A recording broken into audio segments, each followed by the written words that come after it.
Sin embargo, nadie cuestiona que el editor o la industria de software o de hardware o lo que sea gane cada vez por cada uso, ¿no?, que se hace de lo que ellos venden. Siempre se cuestiona al último mono, es decir, al tipo que a duras penas está ganando el 0,5%. La industria, los márgenes que mueve la industria son muy superiores, multiplicados por además millones. Vos tenés una obra circulando, ellos tienen 1000. Entonces, hay que tener mucho cuidado con nuestros argumentos, porque son los argumentos demagógicos que más prenden y con los que el editor se lucra, es decir, los aprovecha y los utiliza. Bien, aprovechando este tema de la financiación y de la enorme ayuda que es para nosotros que una sociedad de gestión obligada por ley, de todos modos, nos financie con parte de su reparto, yo tengo que decir que yo, nosotros como asociación tenemos derecho a estar en la junta directiva de Cedro, y hace un año y pico yo me metí porque uno siempre desconfía y quiere saber y te dicen, sí, es una sociedad transparente, una entidad transparente, pero bueno, yo quiero ver la transparencia, entonces me metí en la junta directiva y tengo que decir que realmente es transparente. Además está regulada por una serie de organismos internacionales que pertenece a una federación de sociedades recaudadoras de derechos de reproducción, que es ISPRO. También pertenece a la OMPI, que es la Organización Mundial de la Propiedad Intelectual, etc. Está muy regulado. Es muy difícil ser opaco. A nosotros nos pasa como Cedro, nos pasa una cosa muy parecida a lo que pasa ahí acá con SADAI, es decir, se identifican inmediatamente con la que no es transparente, con los opacos, con lo que aparentemente se comen todo lo que recaudan, etcétera, etcétera. Ahí pasa lo mismo con la SGAD, que vendría a ser la Sociedad General de Autores y Editores, que además se dedica más al tema de música, de actores, de obras de teatro, de todo lo que es menos tangible. El Cedro se ocupa de la obra impresa y entonces es mucho más fácil de controlar, más difícil meter la cuchara, ¿no? Y realmente el reparto es muy equitativo, los autores se llevan más de la mitad en el reparto. Cedro además tiene un porcentaje dedicado a obra asistencial, que amparan ahí donde la ley o la seguridad social no llega, que en España llega mucho, digamos, muy protectora, pero hay lugares donde no llega, te pagan los anteojos, por ejemplo, o cuestiones al dentista, o la silla de ruedas, yo qué sé. O sea, vos estás haciendo más o menos una trayectoria normal del traductor. Pero sí, Juan José del Solar, que es un traductor de alemán peruano, que vivió en España mucho tiempo, ahora está en Perú, etcétera, etcétera, está en silla de ruedas. Esa silla de ruedas se la pagó siempre. Vale, o sea que sí, es la trayectoria normal de un traductor referentovista. No es solo de traductor. No soy traductor, pero el traductor se acelera en ciertos procesos y no se compensa con un aumento proporcional de las ganancias. En este estudio, el libro blanco que hicimos, llegamos, porque nos interesaba especialmente, pedimos que se cruzaran datos de edad, de antigüedad en la profesión, etcétera, etcétera, para ver cuál era la proyección de la profesión. Y descubrimos que la proyección es muy pobre, es decir, no se crece demasiado. Incluso hay gente que lleva 20 años en la profesión, está en la franja media o baja de las ganancias. Bueno, yo le pedí a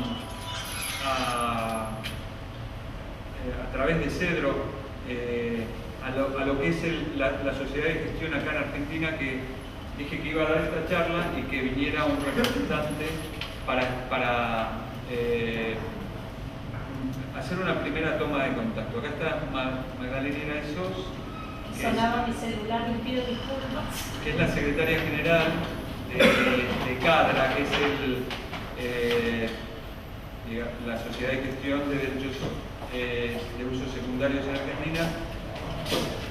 Y se lo pedí porque a mí me parece como asociación que pertenecer a ciertos, es decir, estar en ciertos ámbitos de gestión fortalece especialmente el tejido laboral, el tejido asociativo.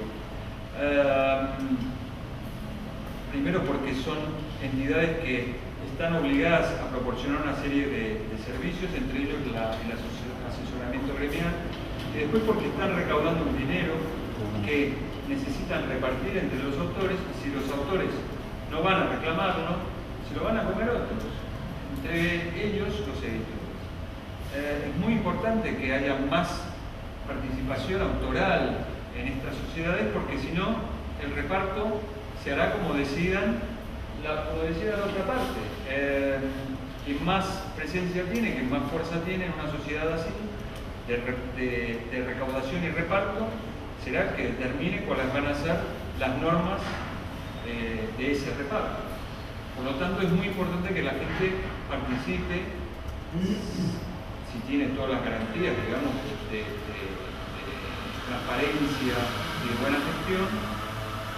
Es ridículo regalar lo que ya se está recaudando. Entonces, Magdalena supongo que explicará brevemente cómo funciona CADRA acá.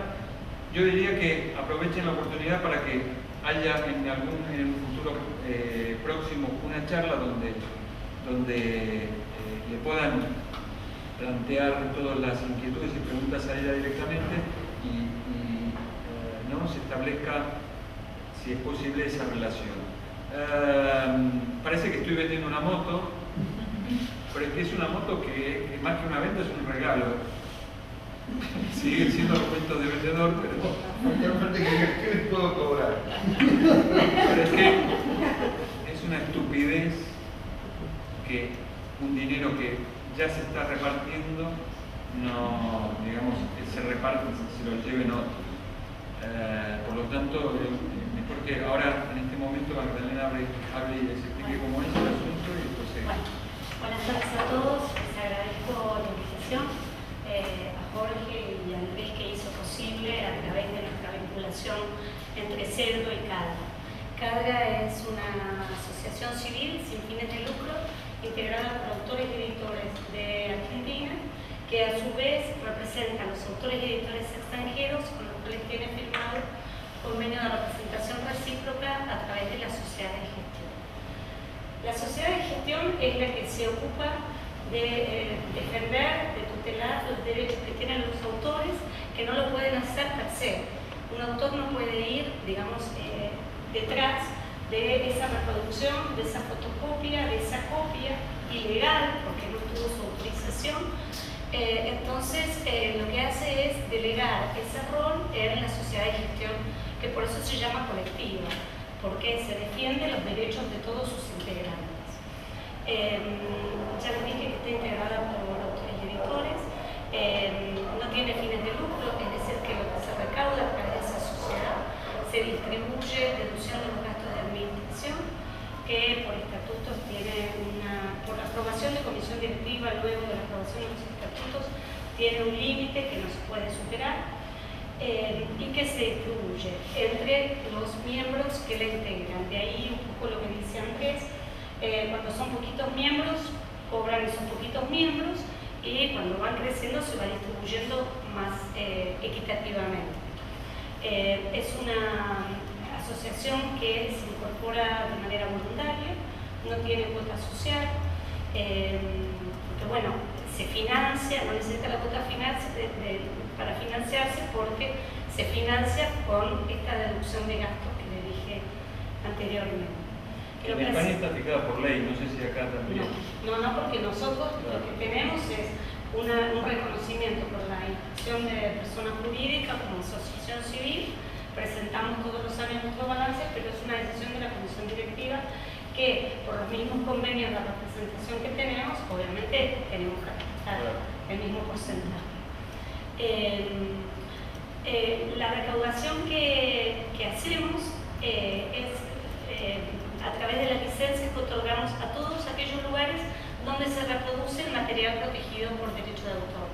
Es decir, en los centros comerciales de fotocopiado, en las universidades, en los organismos públicos, en los organismos privados y en las bibliotecas. Se establecen distintas licencias en función de quién accede a los contenidos, de la cantidad. No es lo mismo un local comercial que tiene una máquina de fotocopiado que vende artículos de librería que un centro de fotocopiado adentro de una universidad. La recaudación proviene de ahí, más lo que recaudamos de lo que nos pagan las sociedades extranjeras. Porque a su vez, como nosotros representamos a los autores y editores extranjeros aquí, las sociedades de gestión de los demás países tutelan los derechos de los autores y editores de Argentina.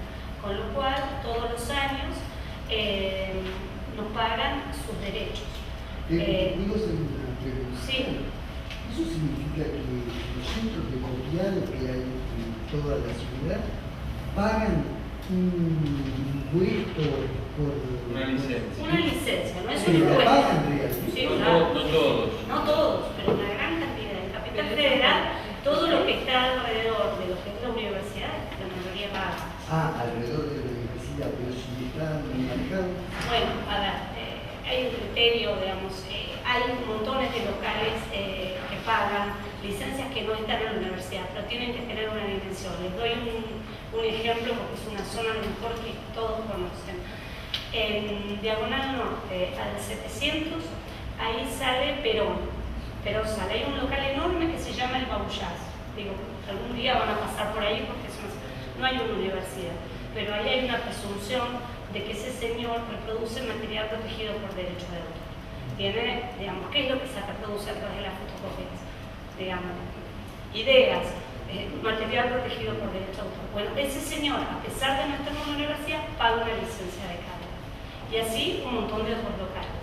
Claro, En la ese Capital trabajo Federal, lo hace la sociedad de gestión. Va a donde cree que se reproduce material protegido por los derechos de autor y negocia el pago de una licencia. En España, después lo voy a explicar, se recaudaba, hasta ahora se sigue recaudando, pero se está cambiando de otra manera. Así que sí, en gran medida sí. En Capital Federal, la mayoría de los locales comerciales que ustedes ven, que tienen cierto, no estoy hablando de un localcito chiquitito que a lo mejor residualmente saca una fotocopia de un documento. Hablo de locales como más importantes. En Capital Federal diría que el 80% tiene licencia de carga. Ustedes lo pueden ver, es un certificado que está pegado como las constancias de la firma. Nuestra ley, digamos, tutela mucho los derechos de autor. Lo que pasa, bueno, en nuestro país no solemos respetar demasiado las normas, pero CADRA tiene una herramienta que es fundamental, que es que ante la presunción y la demostración de que se reproduce está tipificado como delito. No se puede reproducir, digamos, la obra del autor sin la autorización del autor.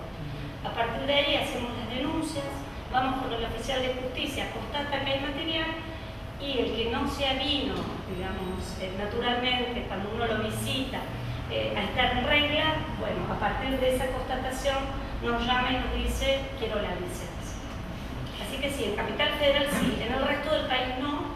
CADRA tiene la limitación que les explicaba de los gastos de administración y bueno, es costoso, digamos, mantener una red de gestores, de abogados en todo el país, con lo cual, bueno, cada año que vamos incrementando recaudación, vamos abriendo como una delegación desde aquí en el interior del país. Pero bueno, es un trabajo muy voluntarista.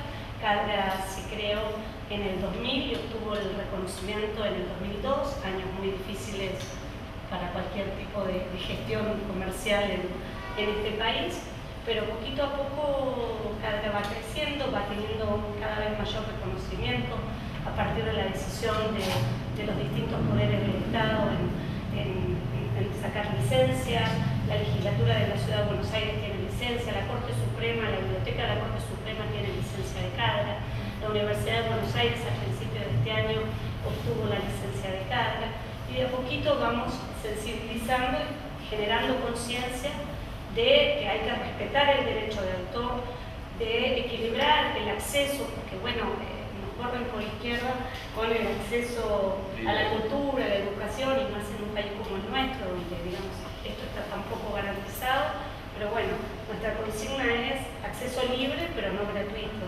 Digamos, el autor es un trabajador que necesita mantener, digamos, trabajar y mantenerse. No vive, no hay obra. Se trata del equilibrio, de ese acceso a la cultura y a la educación, pero respetando el derecho de autor. Una pregunta que quería hacerte en relación con todo esto, para hacer todavía más claro. ¿De qué manera el trabajo que hace CADRA estaría beneficiando a los traductores? Bueno, el traductor en relación a nuestra ley es un autor, digamos. En la tipificación que tiene en la ley, el traductor es un autor.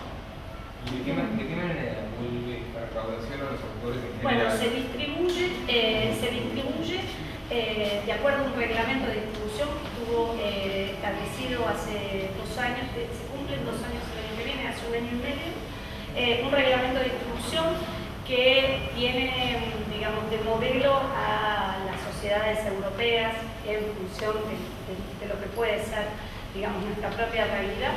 Un reglamento donde se distribuye proporcionalmente al autor y al editor en proporción a la obra publicada. Se cobra un 10% de toda la recaudación solamente por ser socio, más allá de si publicó o no en el periodo que se liquida. El periodo que se liquida son los últimos 5 años. Se cobra esa cuota social y el resto se distribuye proporcionalmente en función de la obra. O sea, un 10% de lo que se recauda se divide entre todos los socios, miembros de CADRA en este caso. El resto se reparte proporcionalmente. En España, en proporción a las obras tuyas que estén en el mercado, en España es durante 3 años, es decir, los 3 años anteriores. Se está pensando, una época eran 5, ahora se están volviendo a discutir a ver si se amplía, pero digamos que hay un periodo en el que se supone que esas obras son productivas, digamos, en el mercado, tienen salida.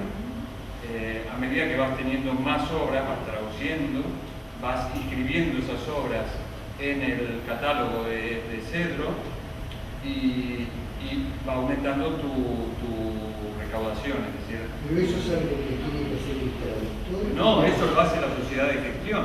Es decir... Mira, vamos a organizarnos un segundito, porque veo que estamos empezando... Sí. Perdón, el micrófono para...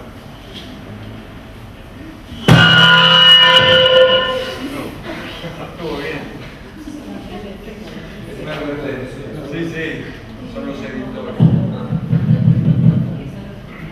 Hay un editor Bueno, no, tengo todo el tiempo la siguiente duda. He firmado decenas y algo más de contratos de traducción. En todo caso, en ellos se ha hablado de derecho, cesión de derechos de traducción. Entiendo, nunca pensé que esa terminología equivalía, o sea, la fórmula derecho de traducción equivalía a derecho de autor. Claro. Y para la legislación argentina es así. Bueno, no está bien formado. Es una obra. Una traducción es una obra. Estoy totalmente de acuerdo con vos. Es un tipo, pero no necesitamos estar de acuerdo nosotros, es lo que dice la ley. Es un tipo de obra determinado, es una transformación, ¿vale? Pero sigue siendo una obra, por lo tanto te amparan los mismos derechos que un autor, los mismos, exactamente los mismos. Es decir, tu traducción es una obra y está amparada por los mismos derechos y vos tenés la propiedad intelectual de esa traducción. Son derechos que son irrenunciables. Ojo, esto es importante, es decir, aunque vos firmes un papelito que diga que le regalás al editor la propiedad intelectual, esto no pasa, es decir, nunca vas a perder la propiedad intelectual de tu obra, nunca. Y por lo tanto no vas a perder nunca los derechos que están ligados a esa propiedad intelectual, que son derechos, por ejemplo, de cesión. Lo que vos estás haciendo es una cesión, ¿vale? de reproducción, distribución y explotación de esa obra.